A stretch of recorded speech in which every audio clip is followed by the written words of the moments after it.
तीसरे नंबर पे corporation tax है, जो कंपनीज को होने वाली इनकम पर लगाया जाता है। पैसा जाएगा कहाँ, खर्च कहाँ होगा, इसको भी जरा समझ लें। दूसरा सबसे बड़ा हेड है इंटरेस्ट पेमेंट का। सरकार जो बहुत सारा लोन लेती है, 851 करोड़ रुपए है, और होम अफेयर्स के लिए 1,50,983 करोड़ रुपए है। 501 करोड़ रुपीज है। कॉमर्स एंड इंडस्ट्रीज के लिए 47,559 करोड़ रुपए है। और डायरेक्ट बेनिफिट ट्रांसफर एलपीजी में 180 करोड़ रुपए दिए गए थे, अब की बार के बजट में 1500 करोड़ दिए गए हैं। बजट 2024 में कुल पैसा कहां से आ रहा है?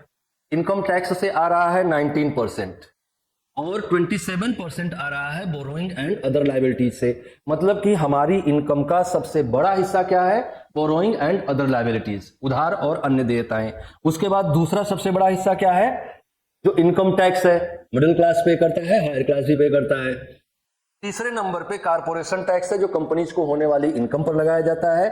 फिर जीएसटी है, जो कि हम आप भरते हैं, ये भी मिडिल क्लास ही भरता है।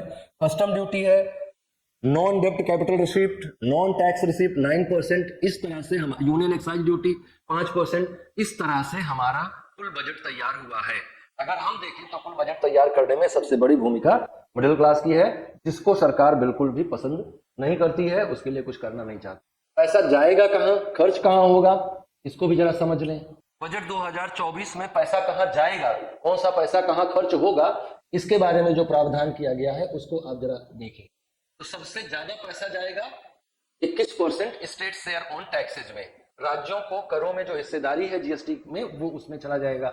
दूसरा सबसे बड़ा हेड है इंटरेस्ट पेमेंट का। सरकार जो बहुत सारा लोन लेती है, उसका इंटरेस्ट भुगतान करना होगा सरकार को। इसके अलावा 16% सेंट्रल स्पॉन्सर्ड स्कीम्स में खर्च होगा, जिसमें डिफेंस और सब्सिडीज पर जो एक्सपेंडिचर है वो शामिल नहीं है। सब्सिडी 6%, डिफेंस पे 8%, कुल बजट का 8% डिफेंस पे, और पेंशन पे 4%, other expenditure 9%, centrally sponsored schemes 8%, और इसके अलावा डिफेंस पे 8%, सब्सिडीज पे 6%। ये हमारा खर्च है। जो हमारा बजट 2024 में अलग अलग सेक्टर्स को जो आउटले दिया गया है वो ये है कि डिफेंस पर 4,54,773 करोड़ रुपए है। रूरल डेवलपमेंट के लिए 2,65,808 करोड़ रुपए है। एग्रीकल्चर एंड एलाइड एक्टिविटीज के लिए 1,51,851 रुपए है, 851 करोड़ रुपए है। और होम अफेयर्स के लिए 1,50,983 करोड़ रुपए है। एजुकेशन के लिए 1,25,638 करोड़ रुपए है। देखिए कैसे देश आगे बढ़ेगा। एजुकेशन चौथे पांचवें नंबर पे आ रहा है। आईटी एंड टेलीकॉम के लिए 1,16,342 करोड़ रुपए है। हेल्थ उसके बाद है 89,287 करोड़ है। एनर्जी उसके बाद है 68,769 करोड़ है। सोशल वेलफेयर उससे नीचे है 56,501 करोड़ रुपीज है। कॉमर्स एंड इंडस्ट्रीज के लिए 47,559 करोड़ रुपए है। तो आप ये देख सकते हैं कि इस तरह से हमारी सरकार खर्च कर रही है अलग अलग स्कीम पे। भारत सरकार की जो योजनाएं चलाई जा रही हैं, उनमें सरकार का प्लान आउटले क्या है, जरा उसको भी देख लीजिए। जैसे मनरेगा है, मनरेगा में 2023-24 में 60,000 करोड़ दिए गए थे, 2024-25 में 86,000 करोड़ दिए गए हैं। रिसर्च एंड डेवलपमेंट प्रोजेक्ट के लिए 840 करोड़ दिए गए थे, 1,200 करोड़ दिए गए हैं।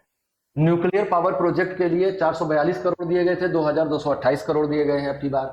PLI production linked schemes for the pharmaceutical industries के लिए 1,200 करोड़ दिया गया था, इस बार 2,143 करोड़ दिया गया है। Development of semiconductors and display manufacturing के लिए 3,000 दिया गया था, इस बार डबल कर दिया गया है, 6,903 करोड़ कर दिया गया है। सोलर पावर के लिए 4,970 करोड़ 2023-24 में दिए गए थे, 2024-25 में 10,000 करोड़ बढ़ा के कर दिया गया है। और डायरेक्ट बेनिफिट ट्रांसफर एलपीजी में 180 करोड़ रुपए दिए गए थे, अब की बार के बजट में 1,500 करोड़ दिए गए हैं। Line of credit under IDI scheme 13,000 crore था, अभी बढ़ाकर 3,449 करोड़ कर दिया गया है। ये है आप बजट आपका।